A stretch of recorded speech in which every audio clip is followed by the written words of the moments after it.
Bem-vindos, alunos da terceira série do ensino médio, para uma aula de filosofia, né?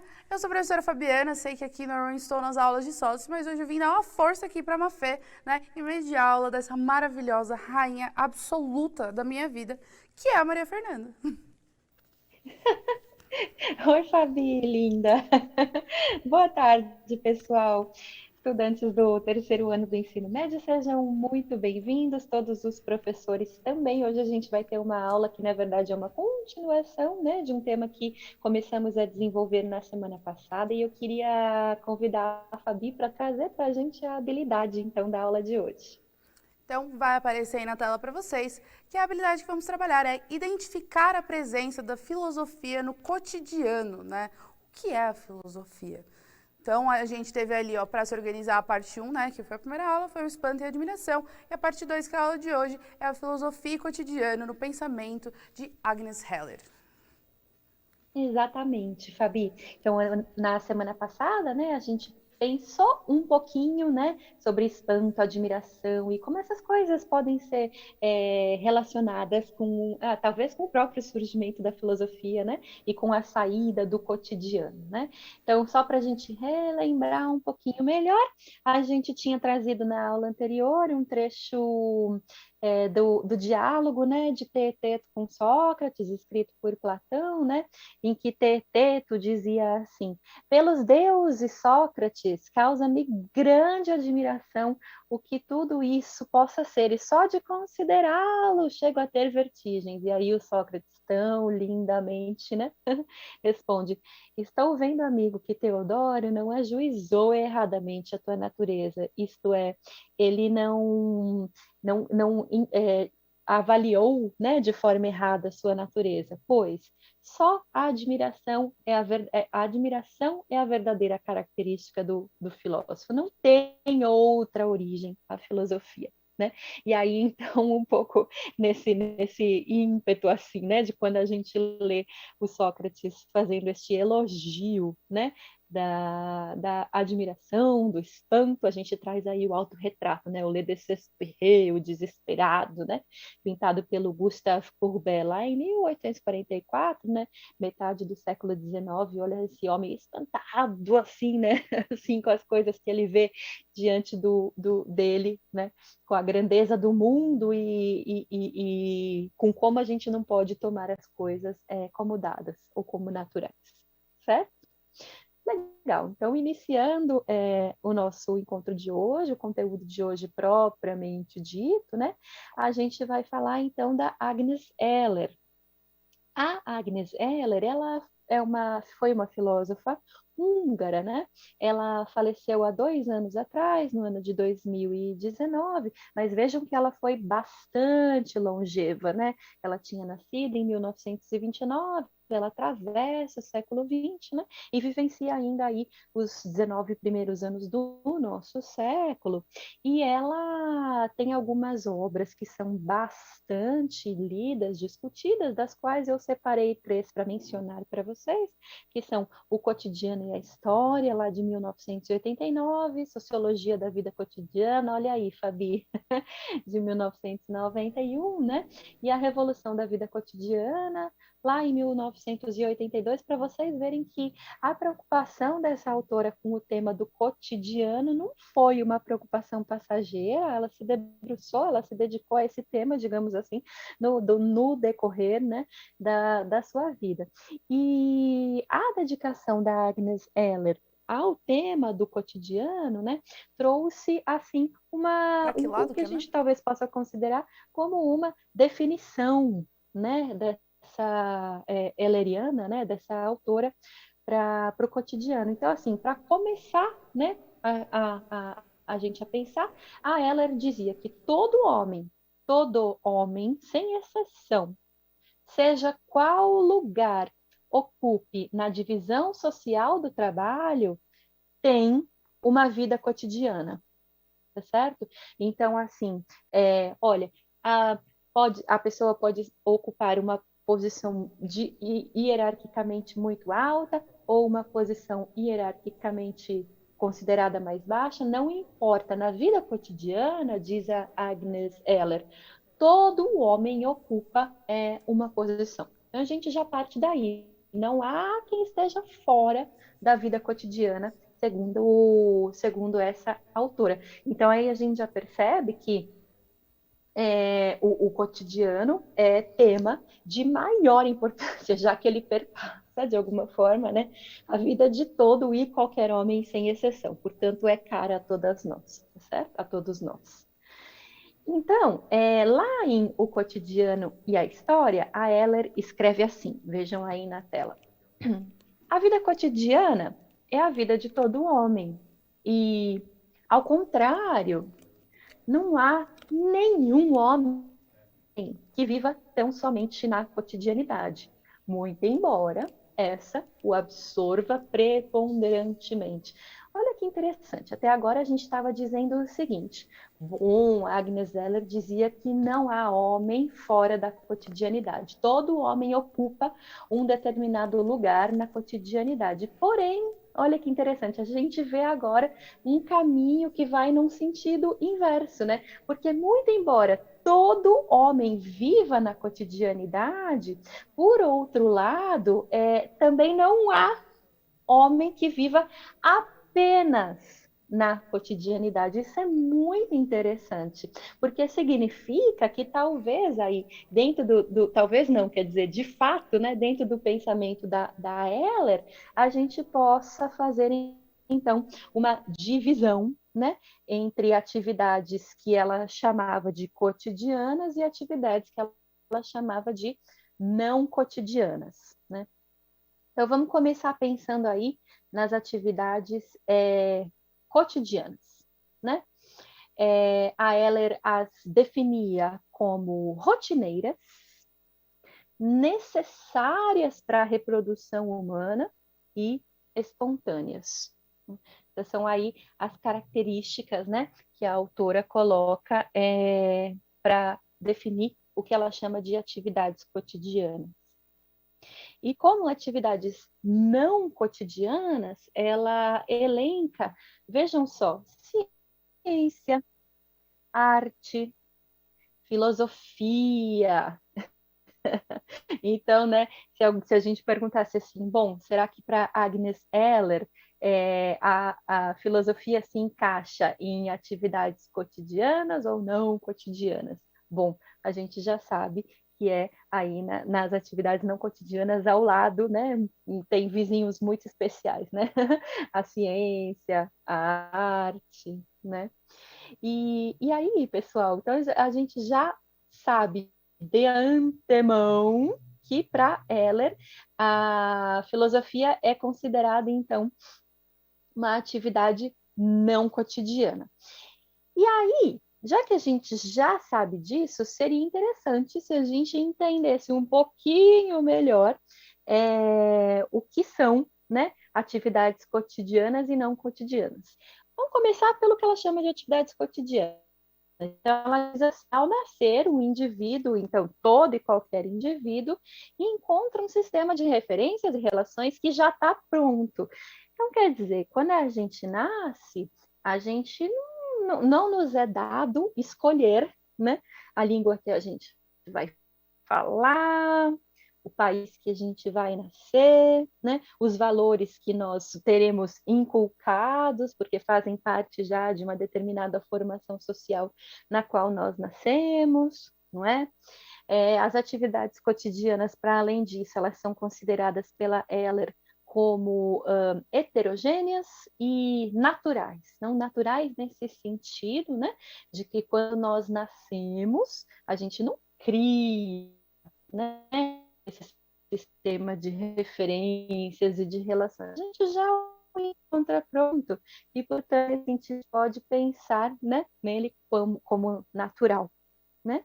Para além disso, a relação não consciente do indivíduo com essas atividades, porque, bom, elas já estão dadas ali desde o nascimento, elas fazem parte absolutamente íntima, né, do que seja a vida, né, de um indivíduo, e ainda, enquanto características das atividades cotidianas, a gente encontra o que a Heller chama de pragmatismo, né?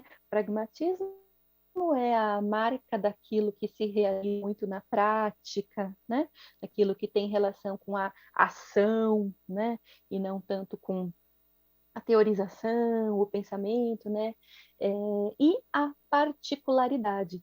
Para a gente entender o que a Eller está chamando de particularidade, talvez fosse interessante a gente entender pelo negativo, sabe? Então, a gente partir do contrário. Vamos entender a genericidade, vamos entender o contrário, né, da particularidade. Vamos pensar na genericidade para ver se fica um pouquinho mais fácil da gente entender. A genericidade, que é característica das atividades não cotidianas, ela tem a ver com aquilo que diz respeito ao ser humano, assim, de um ponto de vista genérico, aquilo que diz respeito a todo e qualquer ser humano. Essa genericidade, a ideia de humano genérico, né?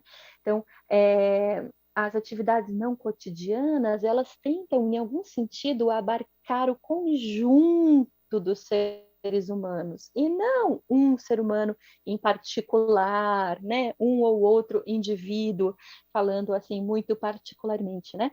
As atividades não cotidianas, elas têm um pouco essa pretensão da genericidade, de dizer respeito a todo e qualquer ser humano, né? É por isso que elas são marcadas também pela relação consciente do indivíduo com as atividades próprias dessa esfera, né? Uma escolha do indivíduo dedicar-se a essas atividades. E, geralmente, as atividades não cotidianas, elas são bastante refletidas, propõem, né, uma reflexão e carregam consigo uma intencionalidade. A arte, a filosofia, a ciência, todas carregam consigo um objetivo, uma intenção, algo que desejam, algo que buscam, né? E muitas vezes a gente não encontra de forma tão óbvia, né, nas atividades que a gente desempenha assim cotidianamente, né? A gente às vezes liga o automático no cotidiano, vai fazendo, e a gente nem, às vezes a gente nem percebe o que a gente está fazendo, a gente está só ali fazendo, fazendo as coisas, né? Então, um pouco assim, nesse sentido, a distinção, né, que a Eller faz entre atividades cotidianas e não cotidianas. Mas, pessoal, eu usei agora a palavra distinção, né? E eu queria convidá-los a pensar comigo na radicalidade dessa palavra, né? Distinção, oposição, né? Porque às vezes, quando a gente faz distinções entre as coisas, ou às vezes quando a gente pega coisas que nós consideramos ou julgamos, né, como diferentes, fica parecendo que elas são coisas tão opostas, né, que elas não têm absolutamente nenhuma conexão, nenhum ponto, né, de contato, e não é bem assim. Então, vejam aí no slide número 8, quando a gente traz a oposição, a tão famosa oposição, né, entre mito e racionalidade. Às vezes, eu confesso que quando eu ouvia falar disso, né, quando eu estava no ensino médio, eu ficava pensando assim comigo mesma: nossa, mas caramba, né? É tão estranho falar de oposição, de distinção absoluta entre mito e racionalidade, porque fica parecendo que o mito não é uma coisa racional, né? E, bom, o mito carrega a sua racionalidade, ele tem a sua racionalidade, uma racionalidade própria, que não é esta, né? Que a gente se acostumou a entender como racionalidade, talvez assim, oficial, digamos, ou pelo menos a mais tradicional, né? Que é a racionalidade propugnada pela filosofia, né? Mas, puxa vida, os mitos tem a sua própria racionalidade, quer dizer, existem pontos de contato entre esses dois conceitos, esses dois pares que normalmente a gente toma como opostos, né?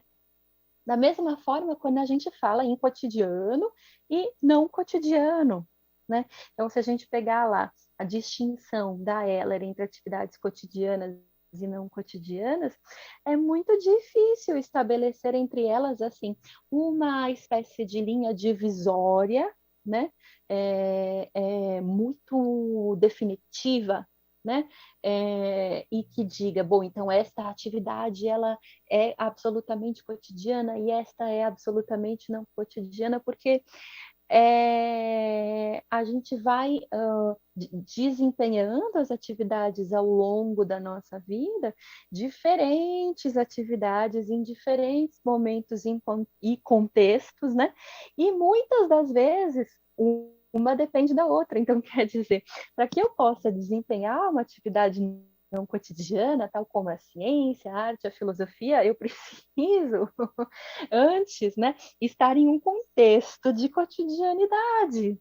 Isto é, eu preciso resguardar antes a minha sobrevivência num sentido, assim, bem primitivo mesmo, né? Assim, bem né, da palavra mesmo. Preciso resguardar primeiro a minha cotidianidade, né? Para que eu possa me dedicar a atividades que, bom, daí dentro da terminologia ehleriana são consideradas não cotidianas, né? Então, talvez essa distinção assim radical não faça tanto sentido, né? A mesma coisa quando a gente fala de senso comum e filosofia, né? Normalmente, senso comum e filosofia são consideradas pares de oposição, né? Elas se opõem, né? Mas muitas das vezes a filosofia tem um pontapé inicial, ela começa a partir de questionamentos que inicialmente poderiam ter feito parte do senso comum, ou de repente uma determinada questão filosófica se torna parte do discurso do senso comum, de uma tal forma que fica dificultoso. De se a gente quer ser coerente, né? Fica dificultoso conseguir fazer uma separação assim tão estrita, né? Então, era um pouco esse convite a gente pensar nisso juntos, né? Que eu queria fazer para vocês. Antes da gente adentrar, então, para a gente pensar um pouquinho os nossos dias, né? E para a gente começar a pensar um pouquinho os nossos dias, né? O nosso próprio cotidiano, já que essa é uma aula sobre cotidiano, eu trouxe um trecho, um excerto aí na tela para vocês, e cujo título é Pandemia aproxima a morte do cotidiano. Ela é do ano de 2020, essa notícia, né? De maio de 2020. A gente estava ainda se acostumando com a nova realidade que vinha se impondo para a gente, né? No começo da pandemia. E essa notícia diz o seguinte: segundo a pesquisa realizada em 2018 e encomendada pelo Sindicato dos Cemitérios e Crematórios Particulares do Brasil, 68% dos brasileiros têm dificuldade para lidar com a morte e a associam predominantemente a sentimentos difíceis, como tristeza, dor, sofrimento e medo, raramente sendo associada à aprendizagem ou aceitação. Vejam que interessante, né? Que essa notícia traz para a gente uma coisa que, puxa, talvez a gente nem precisasse ler essa notícia para saber que é uma coisa que a gente sente no nosso dia a dia, né? Quanto que a gente sente dificuldade, né, para lidar com a morte, com os sentimentos e as emoções que a morte trazem para a gente, mesmo a morte sendo um elemento cotidiano, né? E bem que com a pandemia se cotidianizou ainda mais, porque não há dia em que conectemos no jornal e não recebemos a notícia, né, do número de mortos, né, nas últimas 24 horas por conta do vírus, né, da Covid-19. Então, pensar sobre o cotidiano não é banal, não é trivial, né? Às vezes a gente fala assim, as coisas cotidianas, as coisas rotineiras, elas são muito desimportantes, né? Elas são muito banais, elas são muito triviais, elas não merecem muita reflexão e nem muita atenção da nossa parte. O que merece reflexão e atenção são as coisas, assim, a arte, né? A filosofia, a ciência, e a gente não percebe que arte, filosofia e ciência também conversam, também lidam, e também estão colocadas, né, dentro de todas essas questões que nos atravessam enquanto humanidade, sendo uma das mais prementes a morte, principalmente nesses tempos em que a morte vai ganhando traços de cotidianidade cada vez mais fortes, né? E aí, então, com essa reflexão, é que eu gostaria de me encaminhar para o final do nosso encontro de hoje, trazendo algumas sugestões para aqueles que desejarem se aprofundar um pouquinho mais neste tema, né? Então, é um livro, foi escrito pelo Henri Lefebvre, a Crítica da Vida Cotidiana. Então, sempre que a gente fala em discussões sobre cotidiano, o Henri Lefebvre é um dos que salta, né, na nossa mente de primeira, né, porque foi um autor que se dedicou grandemente a esse tema, né. Também a gente tem um livro do Antonio Gramsci, né, um autor italiano, em que ele propõe a sua concepção dialética da história, em que ele vai falar também um pouco sobre vida cotidiana. E tem um artigo, né, muito interessante lá do El País, né, a filial sucursal brasileira, que se chama 4 exemplos práticos de que a filosofia serve para a vida cotidiana.